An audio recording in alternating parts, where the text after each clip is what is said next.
Hi everyone, I'm Kevin Buffington with the U.S. Geological Survey.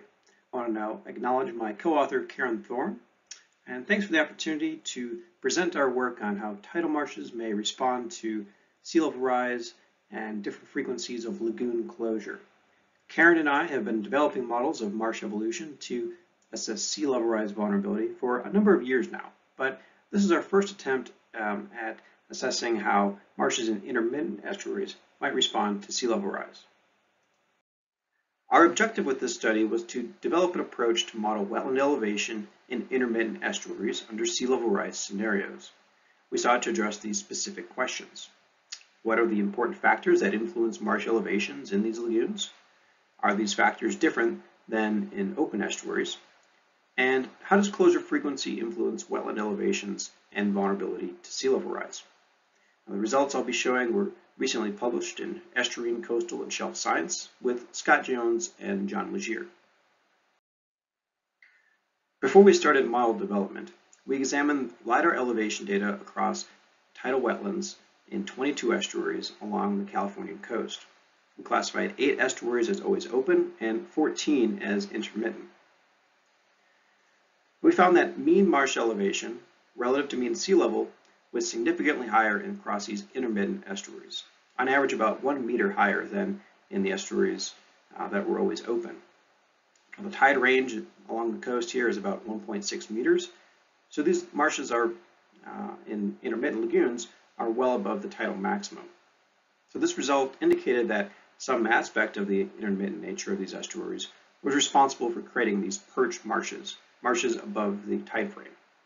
We hypothesized that the higher elevation of these marshes might be more resilient to accelerating sea level rise, not only due to their elevation capital, but also some underlying mechanism that resulted in their high elevations.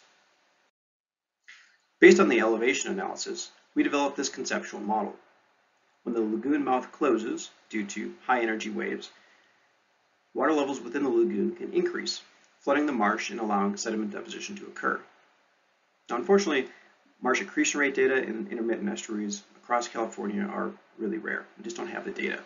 But we do know that soil bulk densities can be very high, and marsh plants are often stunted. So it's unlikely that these high elevations are due to organic matter input.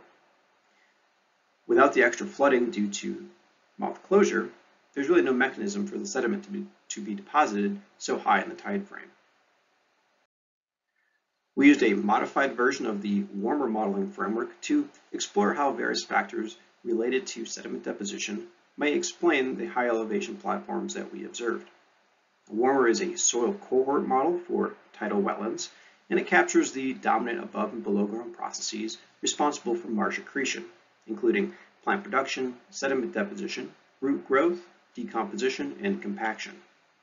Now, warmer is a zero-dimensional model, meaning that it does not consider the position relative to channels or the lagoon mouth, but rather assumes that elevation, or really tidal inundation, is the primary driver of accretion. To adapt warmer for lagoons, we altered the sediment deposition function to operate with the water levels that can occur when the mouth is closed. Our goal was to develop a general conceptual model of marsh evolution for these intermittent estuaries, and not to model any specific estuary.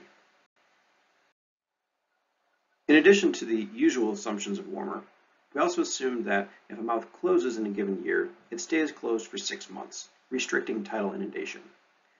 Further, we assumed that there was no wind-wave resuspension, and so that the baseline SSC was constant throughout the simulation. And finally, we ran the model at one initial elevation, 92 centimeters above mean sea level, which was the average elevation of marshes in always open estuaries. We explored many different scenarios to try to understand how marsh dynamics may differ between open and intermittent estuaries.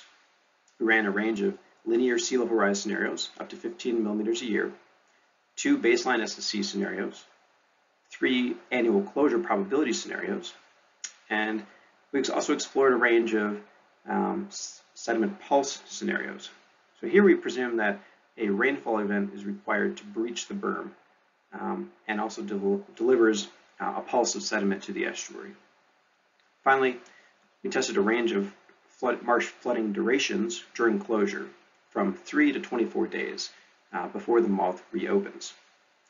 We ran every combination of these scenarios, which amounted to 840 100-year simulations.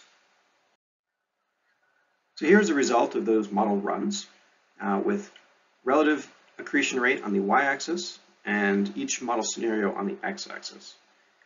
We found that the model was least sensitive to the number of days inundated when the mouth was closed, and most sensitive to the rate of sea level rise. Accretion rates increased with higher sediment pulses and higher baseline SSC. And accretion rates were highest when the lagoon was closed every year, 100% closure probability. Here are the results of relative marsh accretion rate on the y-axis and sea level rise scenarios across the x-axis for estuaries with either a 0, 10, or 100% chance of closure each year. Starting on the left, with the parameters that we selected, the marsh and the always open estuary were not able to keep pace with any sea level rise scenario over 100 years. With a 10% closure probability, the marshes could keep pace with only about 2 millimeters a year and reduce in elevation under higher sea level rise scenarios. However, with mouth closure every year, the marsh could keep pace with up to 10 millimeters of sea level rise. Okay, so now we'll explore how sediment pulse interacts with sea level rise rates and closure probabilities.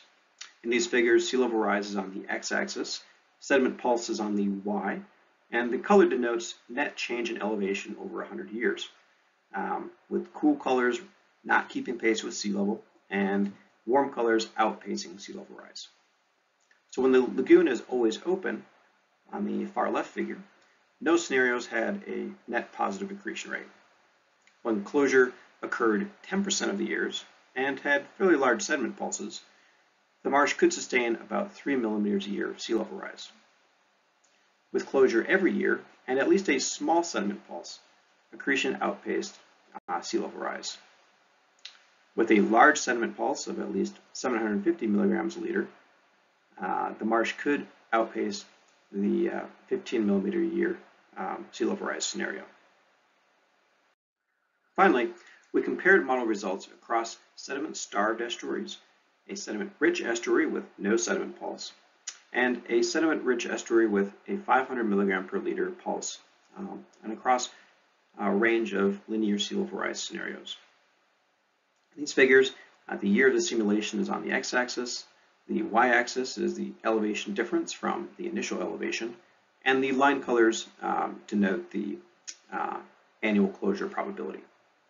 So starting with this sediment-starved estuary, annual closure led to a slightly lower elevation than the other two scenarios, most likely due to a restriction in the tidal flooding. Under the sediment-rich but no sediment pulse scenario, marshes with mouth closure every year had higher elevations and were able to keep pace with up to 4 millimeters a year of sea level rise. And finally, the sediment-rich estuary with a sediment pulse every year, marsh elevation increased substantially, creating a perched marsh similar in elevation to the marshes in the intermittent estuaries that we observed in our LiDAR analysis. Positive changes in elevation persisted across all but the highest sea level rise scenarios. All right, to summarize, we found that marsh elevations were higher in intermittent estuaries than in always open estuaries. These marshes have elevation capital that increases their resilience to sea level rise. We found that marsh elevation increases with closure frequency if there was some source of sediment during closure. Specifically, sediment pulses from rainfall events that occurred during mouth opening contributed to higher marsh elevations. Now, this mechanism appeared important to creating marsh elevations that aligned with our LiDAR analysis. Now, intermittent estuaries across California are often not allowed to stay open for very long due to a range of concerns, including public health and fish and wildlife populations that can suffer from the poor oxygen conditions that can occur during prolonged periods of closure. However, without a sediment source during periods when the marsh is flooded, these marshes are likely to lose elevation relative to sea level rise. So this introduces a potential trade-off between resource management priorities and the long-term persistence of these marshes. Now, unfortunately, most of these lagoons don't have the data necessary to calibrate a robust model of sea level rise vulnerability. At least that's the case along the coast of California. We especially need a better understanding of the sediment dynamics that just prior to a natural breach event, something best accomplished with a long-term monitoring program. This modeling effort was our first attempt to understand sea level rise vulnerability of these intermittent systems. Currently, we are working on a case study model for 2 intermittent lagoons where we do have some field data. We are integrating results from a QCM model of lagoon closure, which assesses how sea level rise may change closure frequency in the future. To simulate opening, we are modeling daily precipitation with a Markov chain approach, and that recreates seasonal precip patterns that are important for kind of dictating how long closure can occur naturally. So stay tuned for that paper. Hopefully that'll be out in the next year or so. Finally, I want to iterate that this is a very transferable modeling approach. It can be applied anywhere in the world, and can be used to inform management about sea level rise vulnerability of these systems.